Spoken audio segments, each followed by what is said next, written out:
mort de Mrane sa fille, Lou Villafranc pourrait toucher un très gros. Personne ne l'avait vu venir, à l'exception peut-être de Stéphanie Fugain. Le lundi 7 mai dernier, Mrane a été retrouvée morte dans son domicile. La chanteuse de 57 ans faisait encore un concert la veille de son décès, dont les causes ne sont pas encore connues. Derrière elle, Mrane laisse des fans en pleurs, des proches inconsolables, à l'instar de Lara Fabian ou Véronique Sanson, mais surtout une fille unique d'une tristesse incommensurable. Et ce n'est pas tout. Elle laisse également un héritage qui pourrait bien être considérable. Et à moins qu'elle n'ait, comme Johnny Hallyday, rédigé un testament déshéritant ses enfants, c'est Lou, a priori la seule héritière qui devrait toucher l'héritage de sa mère.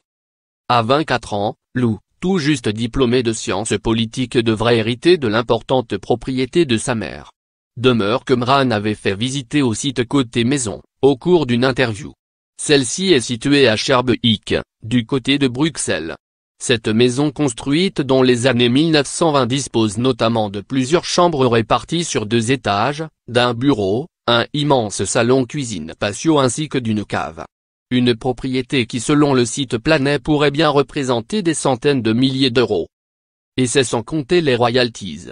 Alors qu'elle travaillait sur un nouvel album, Mrane en avait déjà sorti 10, dont certains s'étaient écoulés à 400 000 exemplaires. Il est très difficile de savoir avec précision ce que perçoit un artiste sur la vente de ses albums. Cela dépend du prix de vente de l'opus, mais aussi du nombre d'albums écoulés.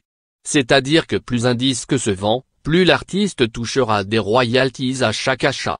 Nos confrères de Planet estiment ainsi que sur son premier disque de platine, Mrane aurait perçu entre 240 000 € et 378 000 €.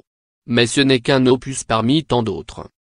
Enfin, Mrane a été jurée dans l'émission La Nouvelle Star pendant 2 saisons.